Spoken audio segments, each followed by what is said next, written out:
Salam sejahtera, salam sehat bagi kita semuanya. Saat ini kita ada di channel PAS, Pancaran Air Sorgawi, channel yang benar-benar pas untuk kita semuanya. Saudara, saya teringat dengan satu buah pujian yang berjudul Hidup ini adalah kesempatan. Saya ingin menyanyikan pujian ini, meskipun suara saya tidak bagus. Saya tertarik dengan kata-kata dari pujian ini. Hidup ini adalah kesempatan. Hidup ini adalah kesempatan. Hidup ini untuk melayani Tuhan. Jangan sia-siakan waktu yang Tuhan beri. Hidup ini harus jadi berkah. Oh Tuhan, pakailah hidupku selagi aku masih kuat. Bila saatnya nanti ku tak berdaya lagi, hidup ini sudah jadi berkah. Bila saatnya nanti ku tak berdaya lagi, hidup ini sudah jadi berkah. Saudara yang terkasih dalam Tuhan, saya mengajak saudara untuk melihat dalam kebenaran firman yang sangat terkait dengan pujian tadi. Galatia pasal yang ke-6 ayat yang ke-10. Demikian bunyi firman Tuhan.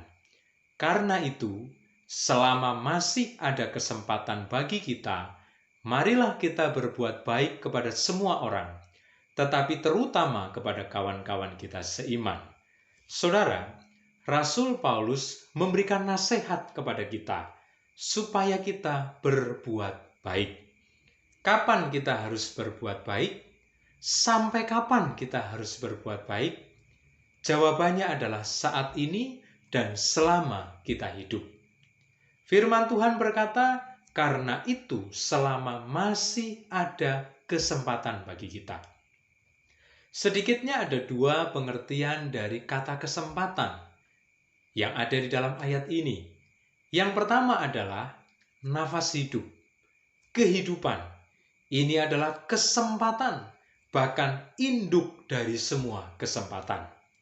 Ketika kita ada di dalam dunia ini, masih bernafas, dalam keadaan sehat, bisa menjalani kehidupan dengan baik, itu adalah induk dari semua kesempatan.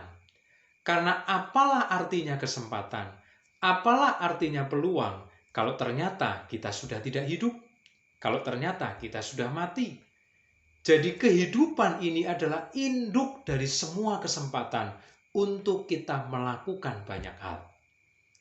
Pengertian yang kedua dari kesempatan adalah peluang. Peluang yang diperhadapkan kepada kita. Tuhan seringkali menunjukkan, Tuhan seringkali memperhadapkan peluang-peluang kepada kita.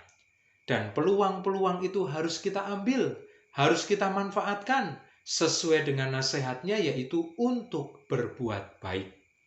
Saudara, peluang-peluang ini belum tentu akan kembali lagi.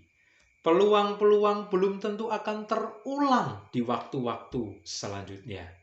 Oleh karena itu, kita harus memiliki kepekaan, kita harus memiliki sensitivitas rohani untuk bisa membaca, untuk bisa mengetahui bahwa peluang-peluang itu sedang diperhadapkan kepada kita untuk kita manfaatkan, yaitu melakukan perbuatan baik.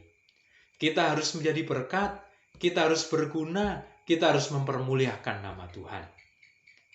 Ada dua pengertian kesempatan itu. Setelah kita pahami, mari kita mengintrospeksi diri kita. Apakah kita benar-benar sudah mengisi kehidupan yang Tuhan beri ini untuk berbuat baik? Apakah kita sudah peka dan selalu memanfaatkan peluang-peluang untuk berbuat baik? Kita mau praktekkan di lingkungan keluarga, kita mau praktekkan di lingkungan gereja, di lingkungan masyarakat, dan dimanapun kita berada.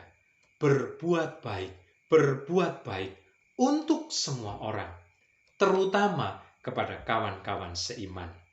Rasul Paulus sedang tidak membuat diskriminasi, tetapi Rasul Paulus mau memberitahu, kalau kita berbuat baik untuk orang-orang lain yang tidak seiman, sementara kita tidak berbuat baik kepada orang-orang yang seiman, itu nanti akan menimbulkan batu sandungan.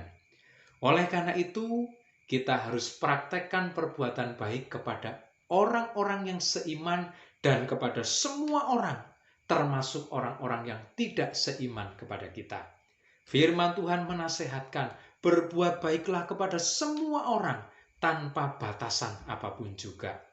Kita tidak perlu melihat identitas, yang jelas kita harus menggunakan kesempatan yang ada untuk berbuat baik bagi semua orang sesuai nasihat firman.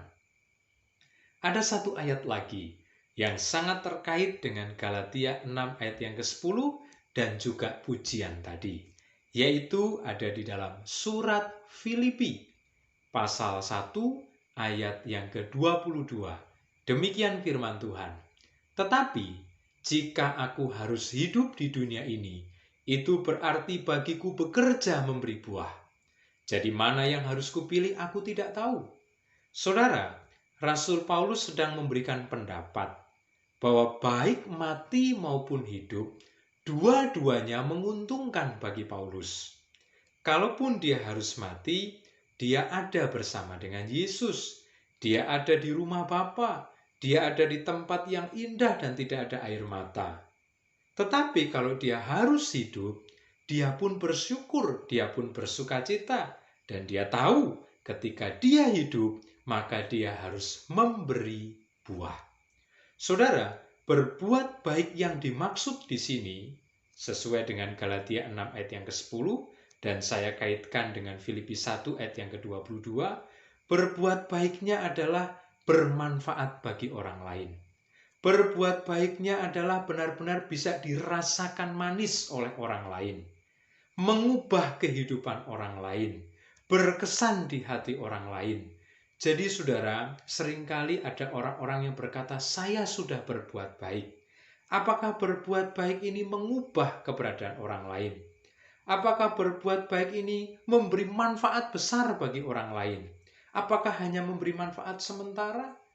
Dan itu semuanya relatif, sehingga kualitas dari berbuat baik memang berbeda-beda.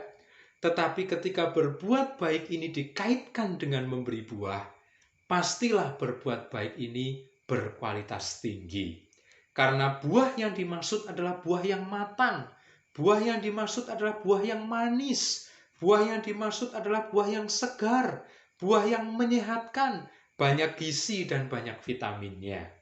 Oleh karena itu, perbuatan baik kita harus berkualitas tinggi, sehingga dapat diistilahkan dengan berbuah. Atau kalau di dalam pujian tadi diistilahkan dengan menjadi berkat bagi orang lain. Mari saudara, kita mau ingat kepada Galatia dan juga surat Filipi, bahwa selama kita hidup, maka kita harus berbuat baik yang berkualitas tinggi, yaitu memberi buah. Bermanfaat besar bagi orang lain, menjadi berkat bagi orang lain, dan mempermuliakan nama Tuhan.